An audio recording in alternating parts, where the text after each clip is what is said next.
Baik, Assalamualaikum warahmatullahi wabarakatuh. Perkenalkan, nama saya Satria Sony Kurniawan. Saya dari NIM Gen 025 104 dan saya berasal dari kelompok B5.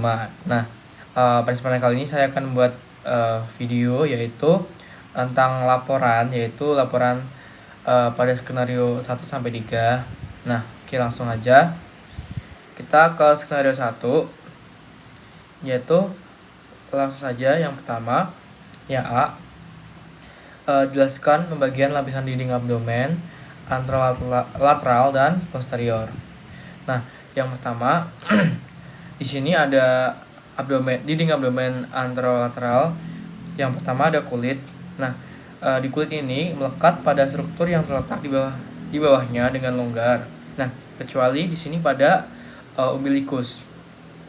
Oke. Selanjutnya kita akan bahas tentang fascia superficialis. Oke, jadi fascia superficialis ini memiliki lapisan yang berbeda antara lapisan di atas umbilicus dan di bawah umbilicus. Jadi di superior umbilicus, fascia superficialis ini hanya terdiri dari jaringan subkutan yang tetap konsisten dengan lapisannya. Nah, namun di inferior dari umbilicus, pada bagian terdalam dari jaringan subkutan diperkuat oleh banyak serat elastis dan kolagen. Nah, sehingga ini memiliki dua lapisan, yaitu fascia chamfer dan fascia scarpa. Nah, di fascia chamfer ini ketebalannya ini sangat bervariasi dan merupakan situs utama untuk penyimpanan lemak. Nah, terus ada fascia scarpa. Nah, ini merupakan lapisan membranosa tipis dengan berisi sedikit atau tanpa lemak. Oke, yang berikutnya di sini ada fascia profunda. Oke, jadi fascia profunda itu merupakan lapisan tipis jaringan ikat yang menutupi muskulus dan terletak tuh di bagian dalam fascia scarpa. Nah, seperti yang saya jelaskan pada slide sebelumnya, yaitu fascia scarpa. Jadi setiap flat muscle akan tertutup oleh suatu lapisan fascia profundus di fascia anterior dan posteriornya. Jadi secara umum tuh lapisan-lapisan ini tidak nampak jelas kecuali lapisan di sebelah musculus transversus abdominis. Jadi seperti itu. Oke, berikutnya yang keempat ada musculi et aponeurosis. Nah, di sini ada flat muscle. Yang pertama ada musculus obliquus externus, terdapat ligamentum inguinale. Nah, yaitu batas bawah aponeurosis musculus obliquus externus abdominis membentuk ligamentum inguinale dextra dan sinistra. Nah, di mana aponeurosis ini berjalan dari spinal iliaca anterior superior sampai tuberculum pubicum dan melipat membentuk canalis inguinalis. Nah, berikutnya ada musculus obliquus internus. Berikutnya ada musculus transversus. Nah, terus vertical muscles, yaitu vagina musculi recti. Nah, berikutnya ada musculus rectus abdominis. Ini intersections tendinae terdiri dari processus siphoideus, umbilicus, terus di antara keduanya. Nah, di sini juga ada musculus pyramidalis. Oke, berikutnya kita akan bahas fascia transversalis. Nah, fascia transversalis ini merupakan lapis berkelanjutan fascia profundus. Ini yang memagari cavitas abdominalis dan berlanjut ke dalam cavitas pelvis. Nah, paling terlihat pada sebelah dalam musculus transversus abdominis. Oke, berikutnya ada yang keenam, yaitu fascia extraperitonealis. Nah, jadi fascia ini tuh memisahkan fascia transversalis dengan peritoneum. Jadi fascia ini tuh berisi jaringan lemak. Terus fascia ke arah sisi anterior tubuh, nah ini disebut sebagai preperitoneale.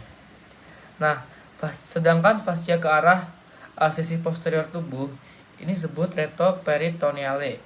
Nah, jadi terdapat viscera retroperitoneale dan viscera intraperitoneal. Baik, yang ketujuh ada peritoneum parietal. Nah, di sini bisa dilihat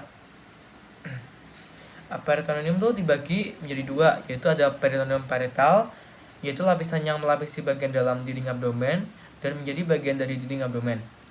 Berikutnya ada peritoneum viscerale, yaitu lapisan peritoneum yang melapisi langsung permukaan organ viscera abdominis, baik sebagian permukaan organ. Nah, ini disebut dengan organ retroperitoneal maupun seluruh permukaan organ. Nah, disebut organ intraperitoneal. Nah, jadi kedua lapisan peritoneum ini membentuk suatu rongga yang disebut cavum peritonei. Jadi, dalam keadaan normal, cavum ini berisi sedikit cairan serosa. Nah, cairan ini itu berfungsi melubrikasi permukaan peritoneum. Nah, sehingga viscera bisa bergerak satu sama lain tanpa adanya friksi. Nah, friksi sendiri ini merupakan gesekan. Nah, serta memungkinkan gerakan-gerakan digesti. Nah, akibat adanya perputaran saat embrional, jadi pada saat dewasa, cavum peritoneum itu tidak lagi merupakan satu rongga yang utuh. Nah, tetapi terpisah menjadi dua ruangan yang saling berhubungan sehingga dikenal sebagai cavum. Nah, jadi peritoneum mayor dan cavum peritoneum minor. Nah, jadi kedua cavum ini itu berhubungan melalui suatu lubang. Nah, lubang itu namanya foramen epiploica Winslowi. Oke, kita berikutnya ada dinding abdomen posterior. Yang pertama ada kulit, yang kedua ada fascia superficialis dorsi, yang ketiga ada musculus yang terbagi menjadi lapisan pertama itu ada musculus latissimus dorsi. Terus lapisan kedua ada musculus obliquus externus abdominis, musculus rectus spinae, musculus longissimus dorsi, musculus serratus posterior inferior. Berikutnya ada lapisan ketiga, ini musculus multifidus, musculus interspinalis, musculus obliquus internus abdominis. Berikutnya ada lapisan keempat, yaitu musculus quadratus lumborum, musculus ileopas, musculus transversus abdominis. Terus yang keempat ada fascia extraperitonealis, ini jaringan lemak. Yang kelima ada peritoneum parietal. Oke, next slide kita akan bahas tentang sistem otot ya teman-teman. Nah, jadi musculus rectus abdominis itu berjalan secara vertikal pada dinding abdomen anterior. Itu berjumlah sepasang di mana otot ini dipisahkan oleh linea alba. Musculus rectus abdominis dibagi menjadi 3 segmen atau 3 bagian yang jelas oleh 3 intersections tendinae. Nah, struktur yang berbentuk ini 3 sampai pita fibrosum transversus, yaitu yang pertama terletak setinggi processus sipoideus, yang kedua terletak setinggi umbilicus, yang ketiga terletak di antara keduanya. Nah, jadi otot ini tuh dibungkus oleh vagina musculi recti abdominis. Nah, sesuai namanya merupakan sarung atau vagina pembungkus musculus rectus abdominis atau MRA. Nah, jadi musculus piramidalis ini berbentuk triangular dan sangat kecil. Jadi otot ini tuh tidak selalu ada pada setiap orang. Itu sekitar 20% orang tidak mempunyai otot ini. Jadi terletak di depan musculus rectus abdominis. Ini bersama-sama terdapat di dalam vagina musculi recti abdominis. Nah, yang berikutnya ada next slide, ada organ intraperitoneal dan retroperitoneal.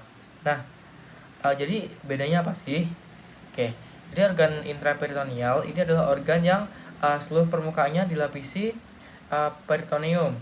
Jadi berada dalam kavitas peritonealis. Nah, ini meliputi gaster, duodenum pas superior, jejunum, ileum, appendix vermiformis, colon transversum, colon sigmoidea, cauda pancreas, lien, dan hepar.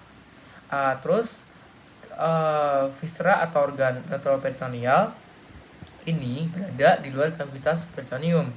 Nah, ini dilapisi peritoneum hanya di permukaannya anterior saja, bukan di seluruh permukaan sapri organ intraperitoneal. Jadi, menghafal organ retroperitoneal adalah dengan cara ini, teman. Dengan set Packer pada slide yang saya lihat ini, yaitu set Packer. Nah, ini adalah singkatan S suprarenal gland, A aorta, D duodenum, ini kecuali pas superior ya.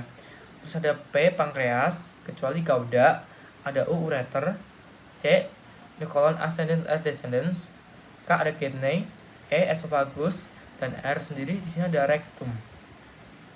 Nah, selanjutnya kita akan bahas skenario kedua atau laporan kedua. Oke, jadi jelaskan anatomi gaster beserta sphincter yang ada di gaster. Baik, ini adalah gambar yang sudah saya cari. Di sini ada anatomi gaster dan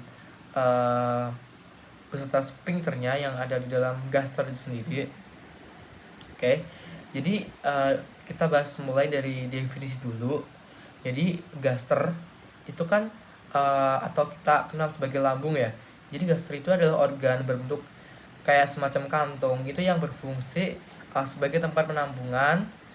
Selain itu bisa sebagai tempat pencampuran juga dan awal pencernaan makanan secara mekanik maupun kimiawi. Oke, selanjutnya kita akan bahas tentang bagian-bagian gaster ya. Jadi yang pertama ada kardia. Nah ini bagian masuknya esophagus ke lambung. Jadi ini terletak di bawah cardial orifice. Nah untuk fungsinya sendiri itu menerima bolus makanan dari esophagus. Nah yang berikutnya ada fundus. Ini bagian paling atas dan menonjol dari lambung, yaitu terletak di sisi kiri kardia di bawah diafragma. Nah ini sering berisi udara atau kita bisa sebut dengan gas bubble. Berikutnya ada korpus. Nah korpus ini itu dia body. Jadi bagian terbesar yang ada di lambung itu namanya korpus. Ini dia tempat utama terjadinya pencernaan makanan. Terus dia juga bisa menghasilkan asam lambung atau HCl dan enzim pepsin. Nah, berikutnya ada antrum pyloricum. Nah, ini bagian bawah lambung ya yang dia tuh bisa melakukan penggilingan makanan. Jadi mendorong chim atau bubur-bubur dari makanan yang sudah diolah ini menuju duodenum. Nah, berikutnya ada canalis pyloricus. Ini saluran sempit ya. Nah, ini dia tuh menuju duodenum. Nah, berikutnya ada curvatura gaster. Jadi ada dua ya. Jadi ada laser curvatur, itu kita juga bisa sebut dengan curvatura minor, dan greater curvatur, yaitu yang mayor. Oke, yang pertama ada curvatura minor. Nah, ini terletak di sisi kanan dan dia tuh lebih pendek. Terus itu menjadi tempat melekatnya laser omentum. Nah, yang kedua ada curvatura mayor. Nah, itu berada di sisi kiri. Nah, dia tuh lebih panjang. Terus tempat melekatnya greater omentum. Oke, selanjutnya kita akan bahas letak gaster dalam abdomen. Jadi terletak di kuadran kiri atas. Terus itu berhubungan dengan superior atau diafragma, kiri di lien, anterior di dinding abdomen, dan inferior di pankreas. Oke, selanjutnya ada sphincter di gaster. Jadi gaster itu memiliki dua sphincter utama, yaitu lower esophageal sphincter LES. Itu lokasinya di antara esophagus dan kardia gaster. Terus untuk fungsinya sendiri untuk menjaga refleks asam lambung kembali ke esophagus. Terus membuka saat bolus makanan turun. Nah, berikutnya ada pyloric sphincter. Nah, lokasinya ini di antara pylorus gaster dan di duodenum. Untuk fungsinya mengatur keluarnya sim secara bertahap ke duodenum. Oke, yang berikutnya kita akan bahas tentang skenario ketiga atau laporan ketiga. Jadi jelaskan letak-letak appendix, letak yang paling umum dan cara pengukuran beserta nama garis dan titik pengukurannya. Oke. Jadi baik. Selanjutnya letak appendix. Nah, seperti terlihat pada gambar. Jadi menurut garis Monroe-Pfister, yaitu diukur dari SIAS dextra ke umbilicus. Nah, jadi pangkal appendix ini terletak 1/3 lateral garis Monroe-Pfister yang disebut sebagai titik McBurney. Terus menurut garis Lenz, ini diukur dari sias dextra sampai sias sinistra. Jadi ujung appendix adalah pada titik 1/6 lateral dextra. Baik, sekian video yang dapat saya sampaikan. Jika ada kurang lebih, mohon maaf. Wassalamualaikum warahmatullahi wabarakatuh.